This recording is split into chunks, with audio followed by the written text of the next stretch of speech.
you want a war with us, bring it on. We'll blow you off the friggin' map. I'm not worried about losing a war with Iran. They should be worried about losing. This is my video update on this Saturday, midday, February the 3rd. Let's talk about some news.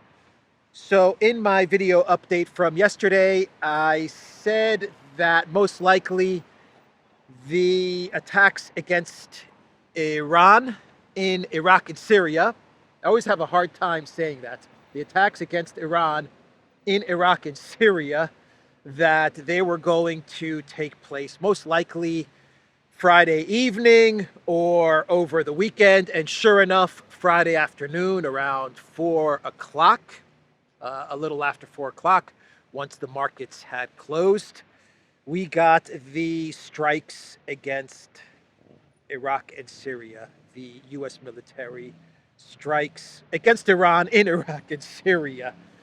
And 85 strikes, 85 strikes, missiles launched on targets in Iraq and Syria. And according to the Pentagon, these strikes were targeting Iranian-aligned militia in Iraq and Syria, as well as Iran Revolutionary Guard, IRGC, forces in Iraq and Syria, whatever. Okay, so there you have it. It's begun. It has started. The conflict between the United States and Iran. Now, the Biden White House, with each statement that they put out there, they say that they are trying to avoid a wider war. And judging by these initial strikes, it does look like there was some communication, some back channel diplomacy that has taken place, because the U.S. military, they did kind of, to a certain extent, telegraphed what was coming, and everyone kind of knew what was about to come, including Iran and whatever Iranian Revolutionary Guard forces they had in the area, or whatever aligned militia was there, so that Iran was probably able, definitely able, to remove those forces and whatever equipment they had at these sites that were hit by U.S. missiles. And I think they used drones and stuff like that. U.S. missiles, drones, whatever the U.S. military used. But judging from these initial strikes, it does look like there was some coordination to make sure that this does not escalate. Now, the problem here is that if this was the end of it, this was a one-off, we're done, 85 missiles and drones hitting these targets, it's over, no more escalation, no more missile strikes, that would be done, it would be over. No more fears of a U.S. war with Iran. But the problem is that it's not going to end with this attack on Friday. Biden said as much. Biden said that more is coming. He said that this is just the start of things, and the U.S. is going to choose more targets as time goes on. Let me find Biden's exact quote, because there's a line that the Biden White House, the scriptwriters love to use now. Quote, "Our response begins today," Biden said, adding that retaliatory strikes would continue at times and places of our choosing. They love that line, at times and places of our choosing. It shows the wartime president, right? Biden is now a wartime president. He's tough, corn pop tough. We are going to strike at times and places of our choosing. What else did Biden say? He said, this afternoon, at my direction, tough president. This afternoon, at my direction, U.S. military forces struck targets at facilities in Iraq and Syria that the IRGC and affiliated militia used to attack U.S. forces. So a lot of spin going on here as well. You know, the tough Biden, tough, decisive Joe Bidenopolis. At my direction, we targeted IRGC and affiliated militia in Iraq and Syria. Our response begins today, and we're going to choose more targets at times and places of our choosing. You can like see Biden reading that line out. You know, you can picture it. That's when you get Dark Brandon. He's in Dark Brandon mode at times and places of our choosing. So we are one step closer to war. We are absolutely one step closer. And if this was any other president, well, I don't want to say that. If this was Trump, then this would probably be a one-off. You hit 3 of our soldiers, which shouldn't be there in the first place, and are occupying Syria illegally, even though we say they were in Jordan. But anyway, you hit our soldiers. We hit 85 targets. We gave you warning ahead of time to remove whatever you needed to remove, and we're done. And now we can just go back to the way things were, whatever that was. But because this is Biden, the neocons, they're going to push this further. So this is where we are. This is where we are at the moment.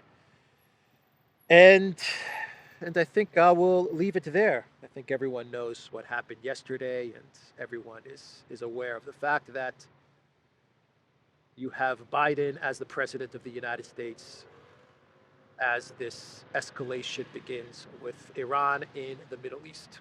While at the same time you have a war in Israel and Gaza, and you have the Houthis in Yemen. You have Yemen hitting ships that's US and UK ships passing through the Red Sea. Not a good situation at all, and not the person you want as president of the United States during this situation. Of course, he's the one that got the US into this problem. Him and his team, the Wonder Kids, Blinken and Sullivan. Wonder Boy, Jake Sullivan. Foreign policy Wonder Boy. Wonder mess. What a wonder mess he has gotten the US into. The neocons are loving it, though. The neocons are creaming in their pants. Lindsey Graham is creaming at this escalation, no doubt about it. So let's talk about the NATO-Europe war with Russia, or at least the countries in Europe are talking about a war with Russia in 1 year, in 2 years, in 5 years, in 10 years. European officials are really talking up a smash with Russia. So you had the UK Defense Minister Grant, what's his name? Grant Shapps? Grant Snapple? Whatever his name is.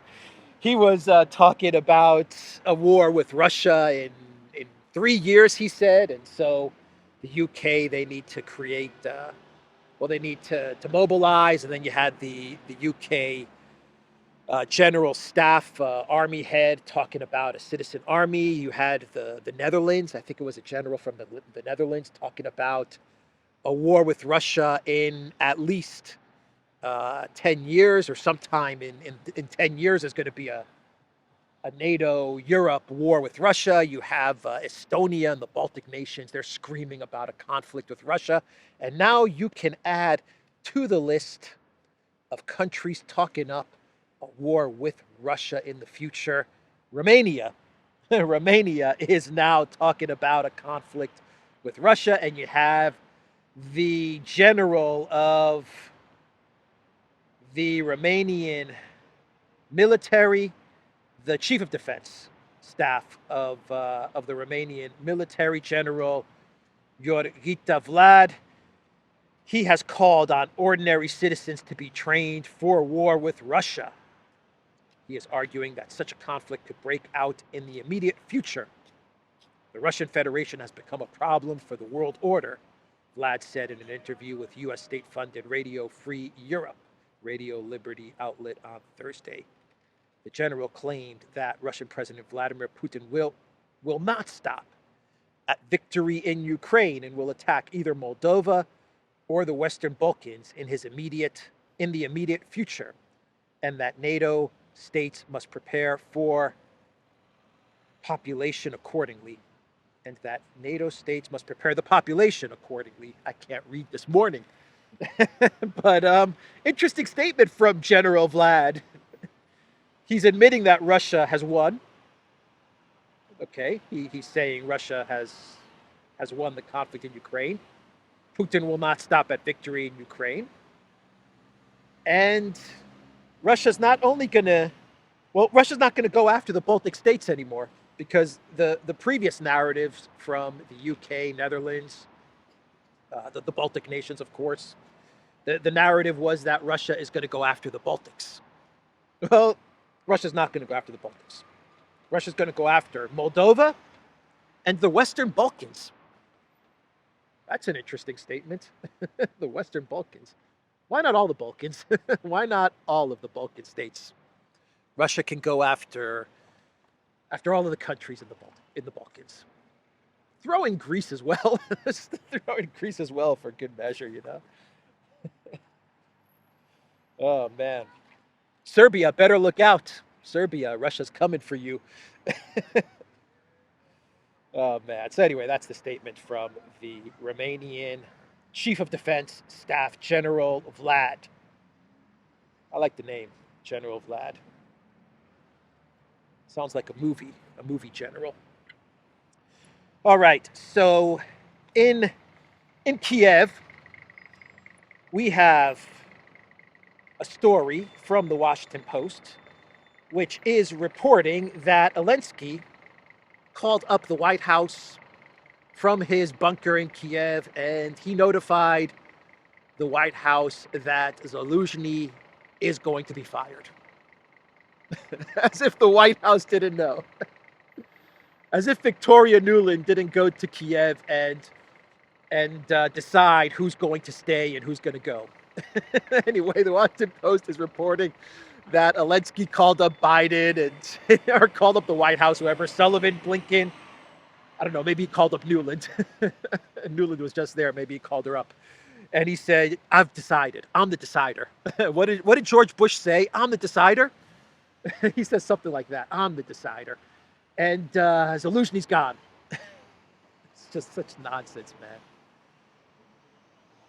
Elensky looked so weak in all of this. He looked so pathetic and so weak, calling in Zelensky to his office and saying, you're fired. And Zelensky's like, no. Will you resign? No. Come on, man. Come on, Valerie. Look, I give you good job at national security. You have nice office, nice desk, beautiful view. Come on, take job. Nope. I mean, you know. He looked so pathetic and so weak at the whole trying to get rid of Zelensky thing that even Nuland had to fly all the way to Kiev in order to sort this out.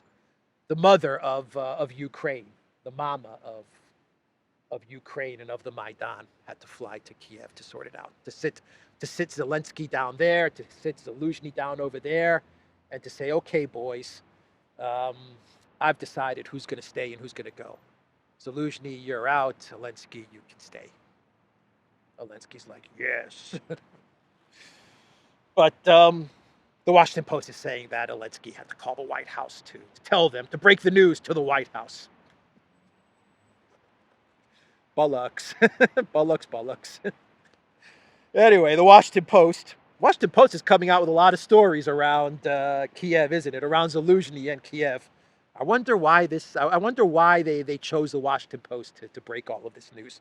Anyway, the Washington Post is also reporting that at the time of Zelensky's firing, that Zelensky told Elensky that Ukraine is screwed. That's basically what the Washington Post is reporting. Basically, the story is that Elensky called in Zelensky, broke the news to Zelensky that he's gone, and Zelensky told Elensky, "That's fine, um, whatever, bro. You want me to leave? That's fine, but let me just tell you that if you don't get 400,000, if you don't mobilize 400,000 soldiers, then 400,000 people, and send them to the front line, we're screwed." He told Zelensky, according to the Washington Post, he told Zelensky, "Don't expect any good news in 2024 from the front lines." Which is kind of, I mean, the Washington Post is making all of this up, obviously. They're saying that they got this from one of their anonymous sources in Kiev, but this is all made up because what the Washington Post is doing, they're trying to make this like every firing in life goes. Your boss calls you in, he says, "Alex, you're just not doing well in your position. You're not the right person for this job." And you're like, "Okay, well, that's fine. You want to fire me? Fine. But let me just tell you, when I leave, the whole department's going to fall apart. This company is going down the drain, and if you don't do X, Y, and Z, then you're screwed." This company's going to close down. I mean, they're trying to make this out to be like, all firings in life. So that's why they've put together this ridiculous story. that Elensky called Zelensky into his office, and he's like, "You're fired." And Zelensky's like, "Well, let me just tell you this, Volodymyr. If you don't mobilize 400,000 people, you're screwed, and don't expect any good news in 2024. Which Zelensky is telling the truth, but this article from the Washington Post is just ridiculous. They're really trying to save Elensky. They're really trying to make Elensky look Churchillian again because he looks so weak. Trying to fire the president, trying to fire anybody in his staff, and that person being like, "I'm not going." Man, that is weak, very weak. So the Washington Post, they're really trying to save Elensky here. One of Elensky's chief economic advisors, what's this guy's name? Utsenko, I think is his name. He said in a statement the other day, Oleg Ustenko, who's Zelensky's top economic advisor, he said that Ukraine is going to press for $1 trillion from Russia when the war is over. Quote, "We are not talking about the figure of 300 to 350 billion of their gold," notice their gold, "of their gold and foreign exchange reserves. According to estimates made in Kiev, we are talking about $750 billion in direct losses. If we add indirect losses, this could raise the figure to $1 trillion, Ustenko was cited as saying. So when Ukraine launches the big spring-summer counteroffensive part 2 in 2025, and they take Tokmak and Melitopol and split the Russian forces, and they surround Crimea, and they force Putin to capitulate. When all of this happens, then and Ukraine is victorious.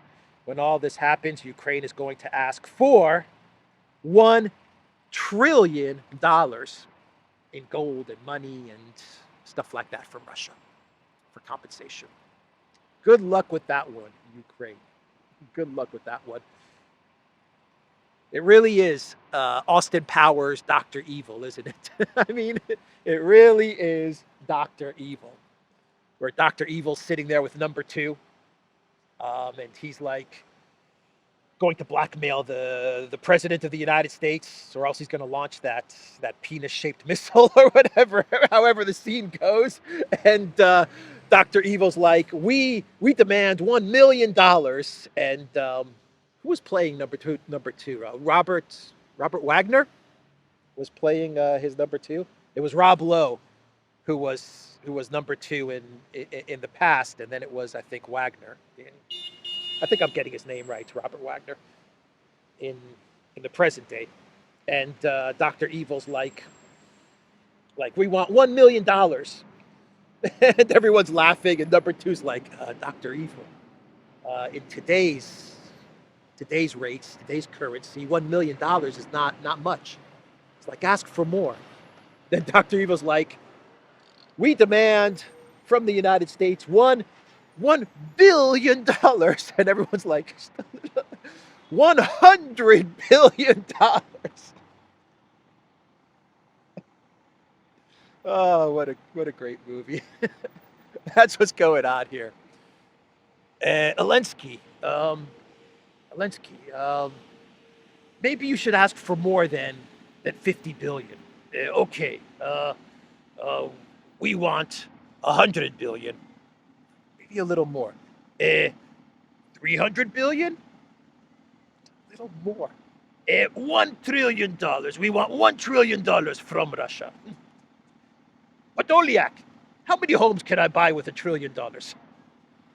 You can buy a lot, Mr. President. Hey, buddy.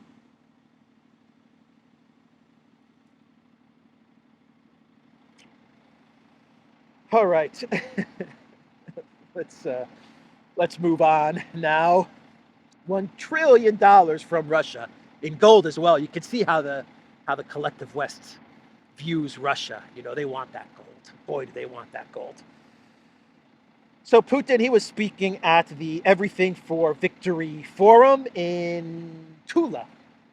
And Putin said some interesting things. As Zelensky and his team are going around saying that they're going to get $1 trillion from Russia, Putin, he's in Tula speaking at this forum event. And he said that Russian weapons are better than NATO weapons.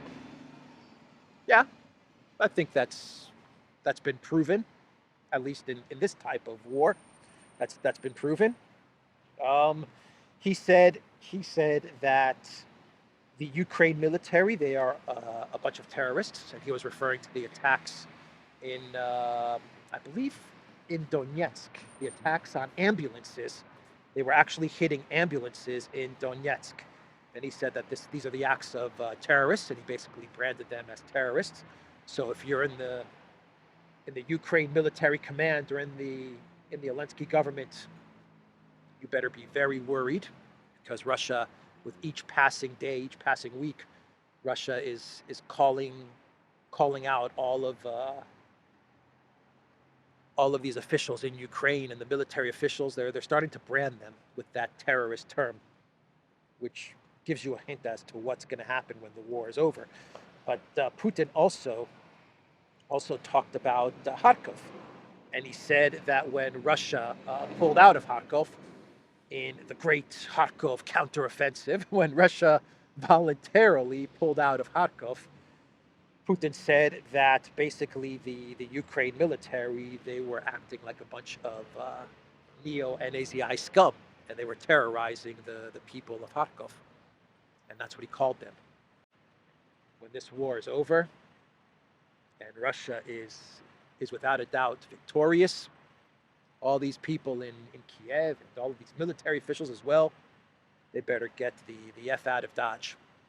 Zelensky's lucky. If I was Zelensky, I would be like in Florida right now. I'd be talking to my travel agent, booking my flight to Florida. I'm telling you. And Zelensky did say, according to the Washington Post, when Zelensky was trying to fire Zelensky, or when he did fire Zelensky, according to the Washington Post, Zelensky told him that Ukraine is screwed if they don't mobilize. Zelensky allegedly told Zelensky, we can't mobilize because there's going to be political consequences, but Zelensky is very worried about the far-right elements that Zelensky has very close to him. So Zelensky is worried about all these far-right forces. But he did say that mobilizing 400, 500,000 people would be a political nightmare for him. So Shoigu, the Russian defense minister, he was giving out some interesting information the other day. He said something like 25,000 Ukrainian casualties. I'm not sure if he said KIAs or just overall casualties in this month, in the month of January. I think it was either December or January. I think it was January. He said 25,000. which is a huge number. Even if it is just overall casualties, those are huge losses for Ukraine in 1 month. He also said that Russia is winning across the entire front line. Throughout the front line, he's like, has got just, they just won the entire front line at this point in time. And what else did he say?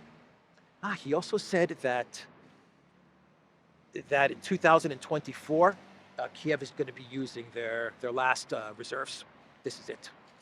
This is like the last military that Kiev can put on the field without having, say, NATO jump in and NATO enter Ukraine. That's what Shoigu said. These are the last reserves, and there are rumors, and I haven't been able to confirm this. I don't know where this came from. So just chalk this up as rumors, but there are rumors that the UK, and once again, I don't know where this originated from, but the UK has called on NATO allies to consider sending forces into Ukraine, alliance forces into Ukraine. And the UK, they also demand the establishment of a no-fly zone over the territory controlled by Ukraine. I still have not figured out where this came from, but I have seen a lot of posts on Twitter and Telegram mentioning this. I don't believe it, but who knows? Maybe some general or some military official somewhere in the UK or someone in the defense ministry said this statement. I don't know. But unless NATO jumps in, which they won't, but if they do, if NATO doesn't jump in, then according to Shoigu, this is the last military, the third, or what is it, the third or the fourth military for Ukraine in this conflict. I think it's the third military. Russia has already destroyed 2 militaries, and they're now on their third military, but this one's the last one. So that was a statement from Shoigu. Aggressive attrition, as Alexander has called it, as he has trademarked or copyrighted it. Aggressive attrition, according to Shoigu, is working. So let's do a clown world and we will wrap this video up. And let's talk about these billionaire transhumanists. Is that what they're called? Transhumanists? Like Peter Thiel, who is now going to be launching a quote, single quote, doping Olympics.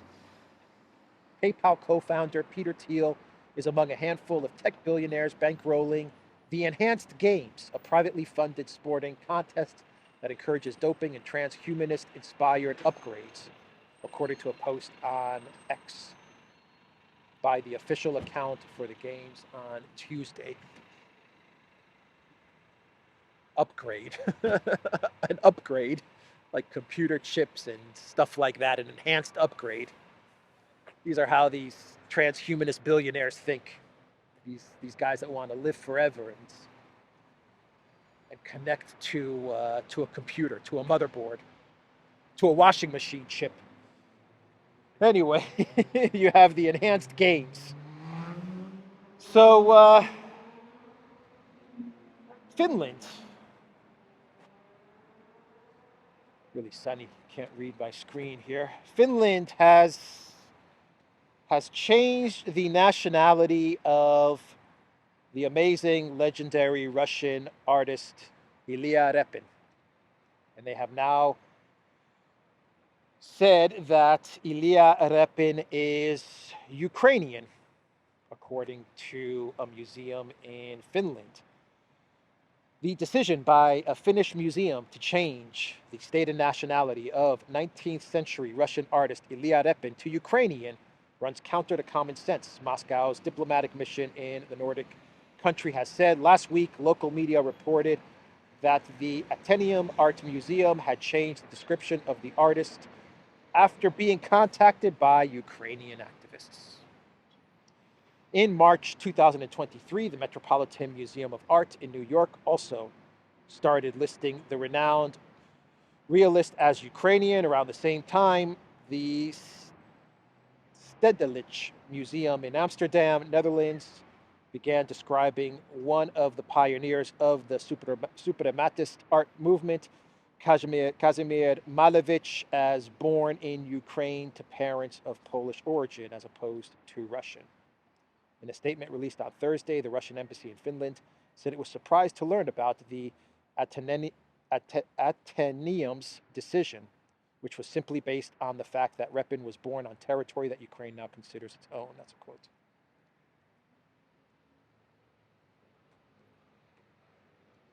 Kazimierz Malevich. Amazing artist, by the way. Amazing artist. Repin, amazing artist. Amazing Russian artists. So you also had I think it was the Met, and also a museum in London as well, that changed the description, the title of the Gaz, the Russian ballet dancers, to Ukrainian ballet dancers. They did that like last year. So it's obvious what they're trying to do. They're trying to remove Russia from any art or culture, literature, whatever. They're trying to cancel Russia. That's what they're trying to do. And you know what Russia can do is real simple in this instance. It's actually very, very simple what Russia can do. You have in Russia, you have the best museums in the world, some of the best museums in the entire world. Pushkin in Moscow, you have the Hermitage. Like the best museum. One of the top 3 museums on the entire planet, the Hermitage. It's real simple. If you really want to annoy and anger the collective West, or play their game, if you want to play their game, this is just an if. If you just want to troll them, just go through the Hermitage or go through the Pushkin Museum and just start looking at some of these artists, these collective West artists, these really big names, these amazing masters, and just change their nationality. You can do that. You know? If France is changing the nationality of Russian artists to Ukrainian, just find some French painters, a lot of French masters, and just change their nationality to Belarusian or Russian or something like that. You know, just find a Monet and just say famous Belarusian painter Monet. If you really want to, troll them. Just for fun. Anyway, that's the video, everybody. The Duran.locals.com. We are on Rumble, ODYSEE, BitChute, Telegram, Rockfin, and Twitter X. And go to the Duran shop. 15% off all t-shirts. Take care.